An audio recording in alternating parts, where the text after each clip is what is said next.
ایک دفعہ سقراط اپنے شاگرد کے ساتھ سفر کر رہا تھا۔ شام ہونے کو آئی تھی۔ وہ جلد سے جلد اگلے گاؤں تک پہنچنا چاہتے تھے تاکہ انہیں رات جنگل میں نہ گزارنی پڑ جائے۔ راستے میں انہیں ایک کسان نظر آیا جو کھیتوں میں کام کر رہا تھا۔ انہوں نے پوچھا کہ گاؤں یہاں سے کتنی دور ہے؟ کسان نے جواب دیا، زیادہ دور نہیں ہے، آپ پریشان نہ ہوں، آپ بس پہنچنے ہی والے ہیں، زیادہ سے زیادہ 1 کلومیٹر کا سفر آپ کو اور کرنا ہے اور آپ پہنچ جائیں گے۔ سقراط اس کی بات سن کر مسکرایا تو کسان بھی مسکرا دیا۔ شاگرد کو اس مسکراہٹ کی وجہ سمجھ نہیں آئی۔ خیر دونوں چلنے لگے۔ ان کے چلنے میں اب تیزی آ گئی تھی کیونکہ وہ بس پہنچنے ہی والے تھے۔ انہوں نے اب 1 کلومیٹر کا سفر طے کر لیا تھا لیکن گاؤں کے آثار نظر نہیں آئے تھے۔ وہ دونوں اب بہت تھک گئے تھے۔ انہیں ایک بوڑھی عورت لکڑیاں اکٹھی کرتی ہوئی نظر آئی۔ شاگرد تیزی سے اس کی طرف گیا۔ ہم گاؤں کی طرف جا رہے ہیں، گاؤں ابھی اور کتنی دور ہے؟ شاگرد نے پوچھا۔ بوڑھی عورت نے ایک نظر ان کے تھکے ہوئے چہروں کی طرف دیکھا اور بولی، آپ تو بس پہنچنے ہی والے ہیں، بس تھوڑا سا سفر باقی ہے، 1 کلومیٹر سے زیادہ نہیں ہوگا، آپ بس چلتے رہیں۔ سقراط اس کی بات سن کر مسکرا دیا۔ بوڑھی عورت بھی سقراط کو دیکھ کر مسکرائی۔ شاگرد نے ان دونوں کی طرف دیکھا۔ آپ ہنس کیوں رہے ہیں؟ سقراط خاموش رہا۔ 1 کلومیٹر مزید چلنے کے بعد بھی گاؤں نہیں آیا تھا۔ شاگرد کے چہرے پر جنجلاہٹ نظر آ رہی تھی۔ انہوں نے ایک تیسرے آدمی سے پوچھا۔ اس نے بھی وہی جواب دیا جو پہلے 2 دے چکے تھے، آپ بس پہنچنے والے ہیں، تھوڑا سا راستہ باقی رہ گیا ہے، صرف 1 کلومیٹر۔ لیکن 1 کلومیٹر چلنے کے بعد پھر وہی صورتحال تھی، گاؤں نہیں آیا تھا۔ شاگرد نے اپنا سامان نیچے پھینکا اور زمین پر بیٹھ گیا۔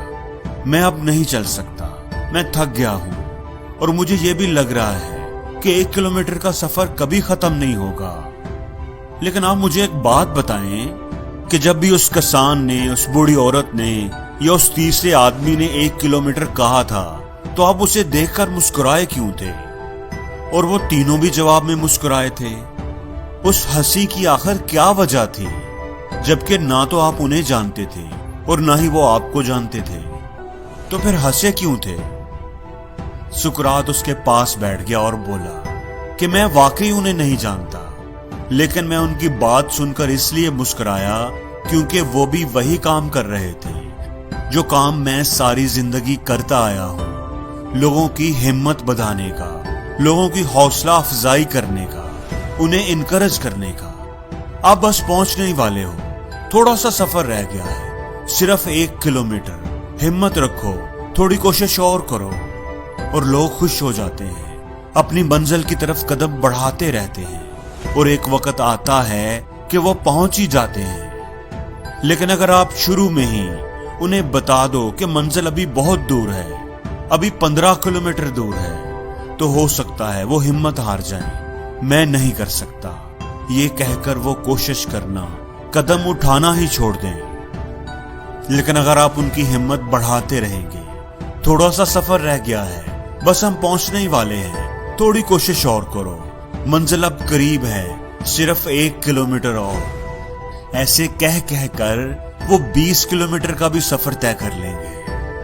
اور میں ان لوگوں کی بات سن کر مسکرایا اس لیے تھا کیونکہ اس گاؤں میں میں پہلے بھی آ چکا ہوں اور مجھے پتا تھا کہ یہ 1 کلومیٹر دور نہیں ہے، لیکن میں خاموش رہا کیونکہ میں سمجھ گیا تھا کہ یہ اچھے لوگ ہیں، ہمدرد لوگ ہیں، یہ جھوٹ نہیں بول رہے، یہ بس آپ کی ہمت بڑھا رہے ہیں، یہ آپ کو آپ کی منزل پر پہنچانا چاہتے ہیں۔ پہلے کسان کی وجہ سے ہم نے 1 کلومیٹر کا فاصلہ طے کیا، بوڑھی عورت کی وجہ سے ہم نے 1 کلومیٹر اور کر لیا، بوڑھے آدمی نے ہم سے 1 کلومیٹر اور کروا دیا، بس ہمیں 2-3 لوگ اور چاہیے تھے اور ہم اپنی منزل پر پہنچ جاتے۔ لیکن اب چونکہ تم تھک گئے ہو، تم نے سامان بھی رکھ دیا ہے، تو ہم کوئی محفوظ جگہ دیکھ کر رات یہیں پر گزار لیتے ہیں۔ گاؤں ویسے یہاں سے کوئی زیادہ دور نہیں ہے، بہت قریب ہے، صرف 1 کلومیٹر اور چلنا پڑے گا۔ دوستو، زندگی میں ایک دوسرے کو انکریج کرنے کی، ایک دوسرے کا حوصلہ بڑھانے کی عادت اپنائیں۔ اگر آپ کو لگے کہ کوئی مشکل حالات سے گزر رہا ہے، آپ کو پتا ہو کہ اس کا یہ مشکل دور ابھی چلتا رہے گا، ان مشکل حالات سے نکلنے میں ابھی اسے بڑی دیر ہے، ابھی کئی مہینے لگ جائیں گے، تو اسے یہ مت بتائیں کہ ابھی کئی مہینے تمہیں انہی مشکل حالات کا سامنا کرتے رہنا ہوگا، بلکہ اسے کہیں کہ بس کچھ ہی دنوں کی بات ہے، یہ مشکل دن بس گزرنے والے ہیں، تم ہمت نہ ہارنا، کوشش کرتے رہنا۔ اور دوستو، اسے جھوٹ بولنا نہیں کہتے، بلکہ ہمت بڑھانا کہتے ہیں۔